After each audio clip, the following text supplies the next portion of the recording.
शुरू होती है तो हमें कोर्ट का सीन दिखाया जाता है, जहाँ पे हम सिद्धू नाम के लड़के को देखते हैं।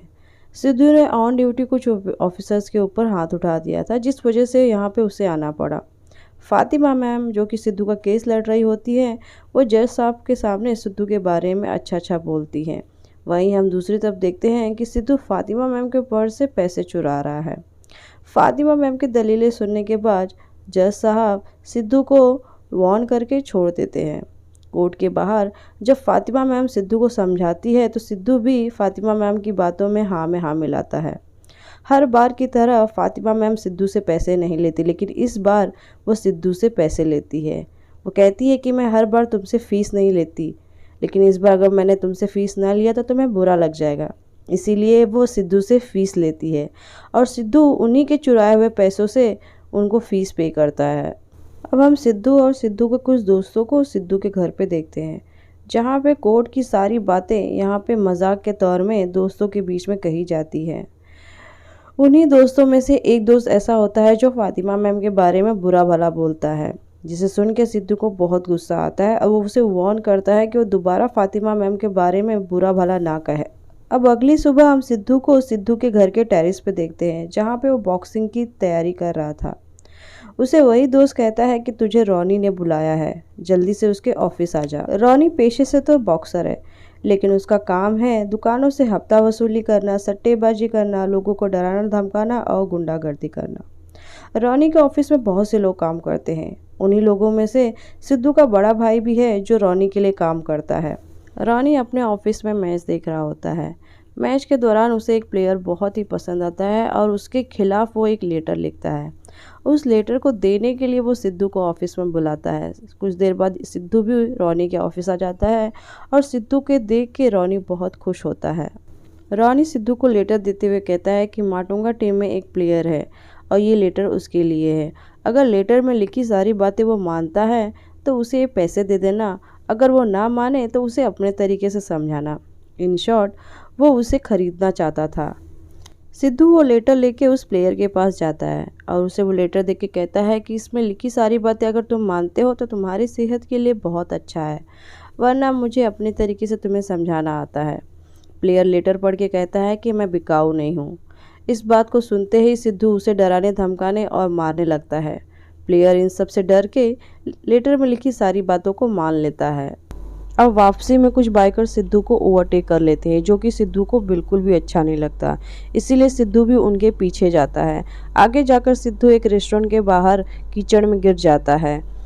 तभी वो एक लड़की को देखता है जिसका नाम अलीशा होता है। अलीशा उन्हीं बाइकर्स में से एक होती है। कुछ देर बाद सभी बाइकर्स वहां आ जाते हैं और सिद्धू के सिचुएशन को देख के उस पर हंसने लगते हैं। उन्हीं बाइकर्स में से एक लड़का होता है जिसका नाम चार्ली होता है। वह उन्हीं बाइकर्स का लीडर होता है। सिद्धू और चार्ली के बीच में फाइट होने लगती है कि कुछ देर बाद पुलिस वहां आ जाती है। सभी बाइकर वहां से जाने लगते हैं कि तभी चार्ली सिद्धू के पास आता है और उसे कहता है कि अभी हिसाब बाकी है। उस पर सिद्धू कहता है कि बोल तो अभी पूरा कर दूं। चार्ली सिद्धू से कहता है कि अगर तेरे में गट्स है तो रात को सानपाड़ा स्टेशन पे आ जा, वहीं पे 10-10 की रेस लगाएंगे।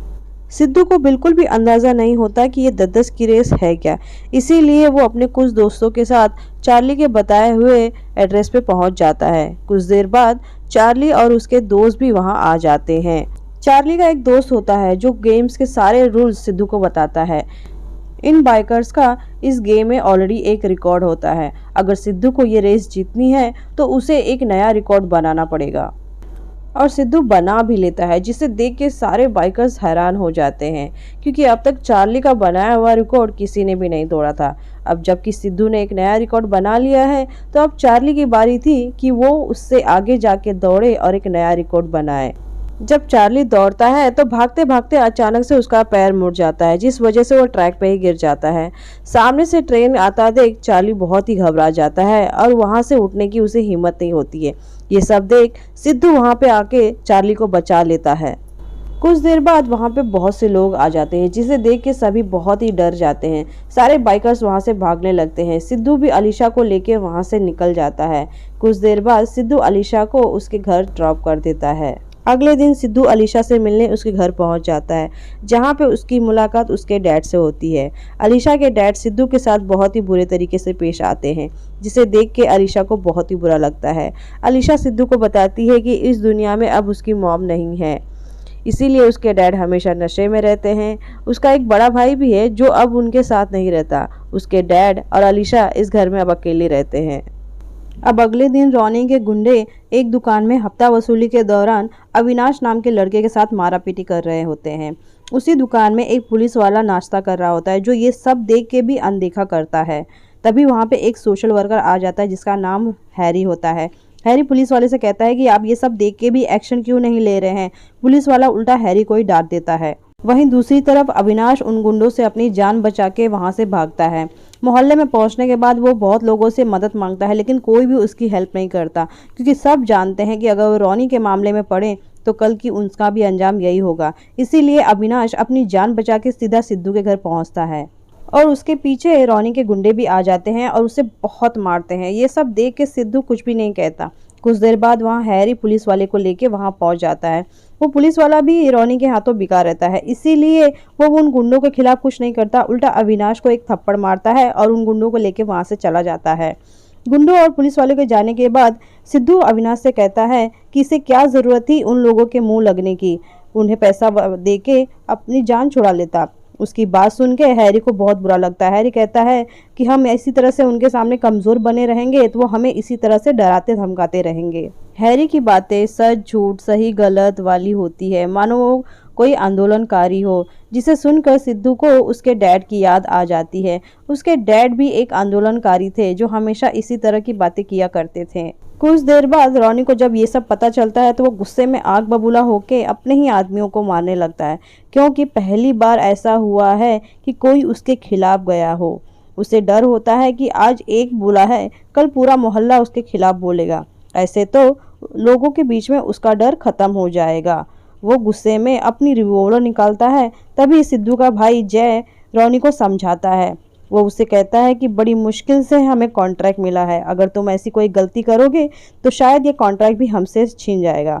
तो रोनी जय से कहता है कि तू इस सिचुएशन को संभाल, अगर तू चाहता है कि मैं ऐसे मामले में रिवॉल्वर या फिर हाथापाई ना करूं तो तू इस मामले को अच्छे से अपनी तरह से शॉर्ट आउट कर। जय कहता है कि ठीक है, मैं इसे अपने तरीके से शॉर्ट आउट करूंगा। अब अगले दिन सिद्धू का भाई जय सिद्धू से मिलने उसके घर जाता है और उसे हैरी के बारे में बताता है। सिद्धू को जब हैरी के बारे में पता चलता है तो अपने भाई से कहता है कि मैं तो उसे जानता हूँ, वो बहुत अच्छा इंसान है, बिल्कुल अपने बाबा की तरह ही बात करता है। जय सिद्धू से कहता है कि तू अगर उसे जानता है तो प्लीज़ उसे समझा कि वो रोनी के मामले में दखल अंदाजी ना करे, वरना उसके लिए बहुत मुश्किल हो जाएगा।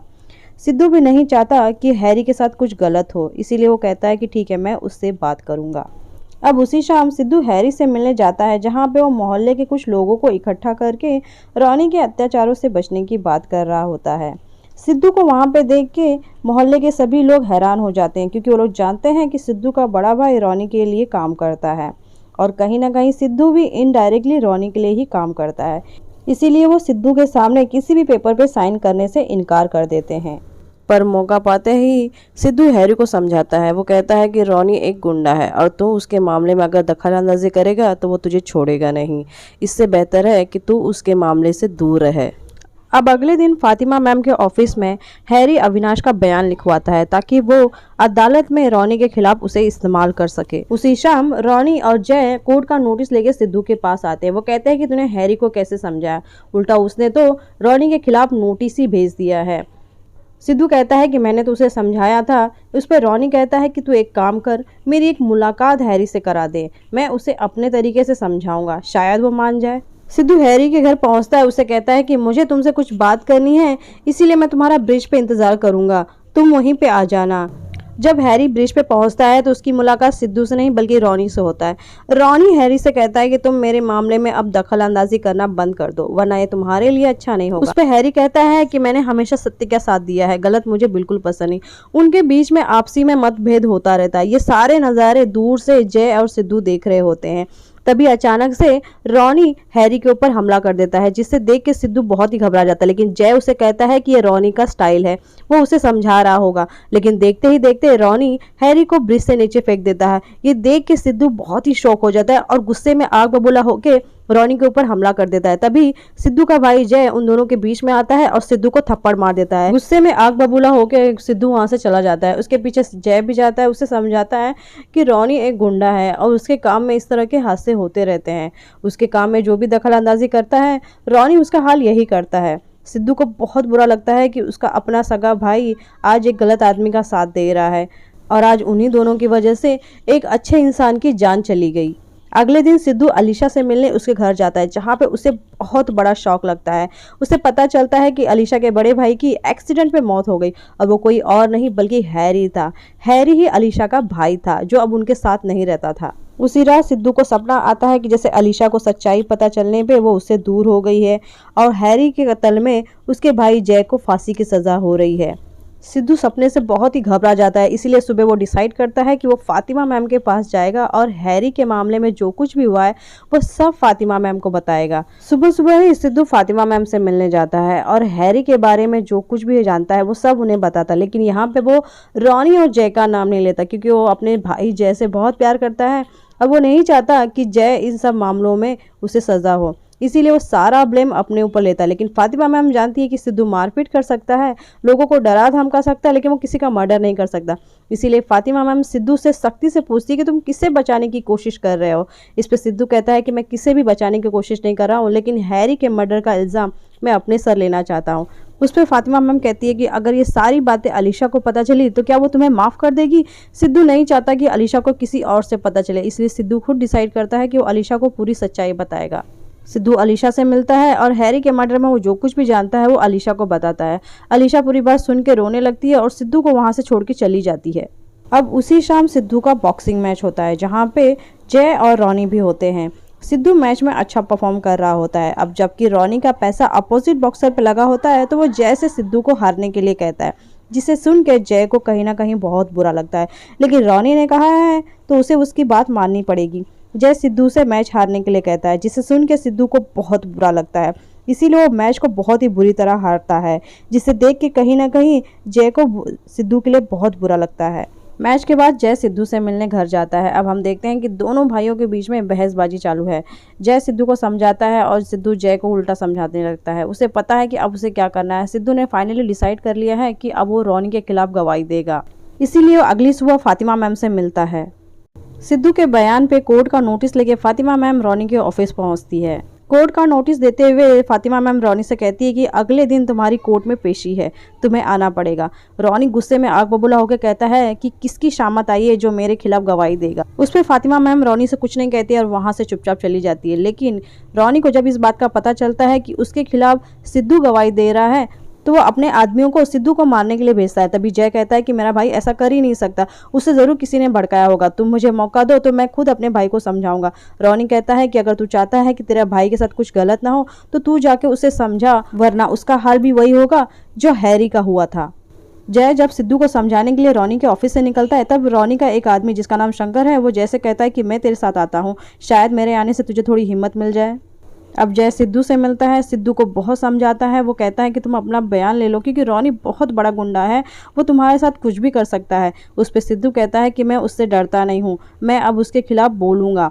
जिस पे जय कहता है कि वो तुम्हें छोड़ेगा नहीं। यहाँ पे सिद्धू अपने भाई को बहुत समझाता है, उसे अपने बाबा की याद दिलाता है, उसे अपने बचपनों की याद दिलाता है।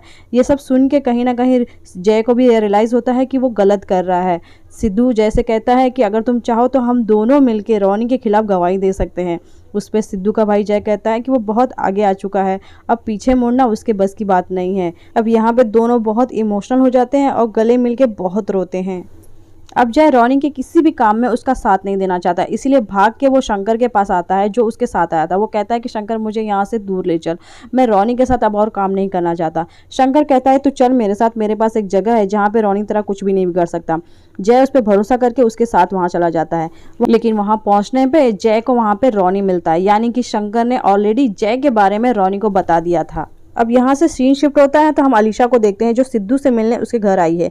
अलीशा सिद्धू को माफ़ कर देती है, उसे पूरी सच्चाई पता चल गई, इसीलिए वो सिद्धू से अब नाराज़ नहीं है। कि तभी एक आदमी सिद्धू को आवाज देते हुए कहता है कि तेरा भाई तुझे बुला रहा है। सिद्धू उस आदमी के पीछे भागता है। वो आदमी वहां से गायब हो चुका है। सिद्धू के भाई की आवाज आती है, मुन्ना मुन्ना करके। सिद्धू अपने भाई की आवाज को फॉलो करते हुए एक सुनसान रोड पे पहुंच जाता है, जहां पे रोनी के गुंडे वहां पे उसका इंतजार कर रहे होते हैं। सिद्धू अकेला होता है, इसीलिए रोनी के गुंडे सिद्धू पे हावी हो जाते हैं। अलीशा बहुत कोशिश करती है लोगों से मदद मांगने के लिए, लेकिन आसपास उसे कोई भी इंसान नजर नहीं आता। तभी अलीशा के पुराने दोस्त बाइकर वहां पे आ जाते हैं, जो सिद्धू की जान बचा लेते हैं। अब गुंडे और बाइकर्स के जाने के बाद सिद्धू देखता है कि दूर पेड़ पे उसके भाई जैक की डेड बॉडी टंगी हुई, जिसे देख के सिद्धू बहुत रोता है और गुस्से में आग बबूला होकर वो रोनी से बदला लेने के लिए जाता है। तभी फातिमा मैम आ जाती है। फातिमा मैम सिद्धू से कहती है कि तुम अगर इस हालत में रोनी के पास जाओगे तो वो तुम्हें मार डालेगा। अगर तुम्हें रोनी से बदला ही लेना है तो कल कोर्ट में उसके खिलाफ गवाही देना, कानून उसे सजा देगा। अब अगले दिन अदालत में सिद्धू रोनी के खिलाफ गवाही देता है। वो हैरी के मामले में जो कुछ भी जानता था वो सारी बात अदालत में बताता है। सिद्धू की बात सुन के रोनी आग बबूला हो जाता है और उसे वहीं मारने की धमकी देता है। तभी जज साहब रोनी को वार्न करते हैं कि अगर उसने दोबारा इस तरह की बदतमीजी की तो जज साहब उसे जेल में डाल देंगे और उसकी जमानत भी नहीं होने देंगे। रोनी बात सुन के थोड़ा काम डाउन हो जाता है।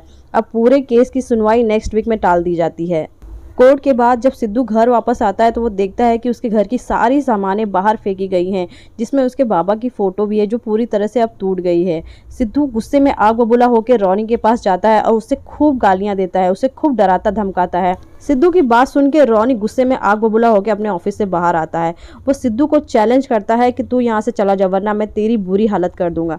सिद्धू उस पर कहता है कि तू डरपोक है, तू कायर है, इसीलिए तू हमेशा अपने साथ चार चार नमूनों लेके घूमता है। अगर तू मर्द है तो अकेले आ, मैं तेरा मुकाबला करूंगा।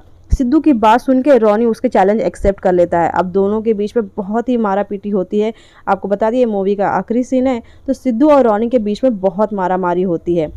रोनी को मार खाता देख मोहल्ले के लोगों को थोड़ी हिम्मत आ जाती है। अब वो रोनी के गुंडों के ऊपर हमला करके उन्हें इस मोहल्ले से भगा देते हैं और इस तरह रोनी के आतंक से मोहल्ला पूरी तरह से आज़ाद हो जाता है और मूवी यहीं ख़त्म हो जाती है। Thank you so much.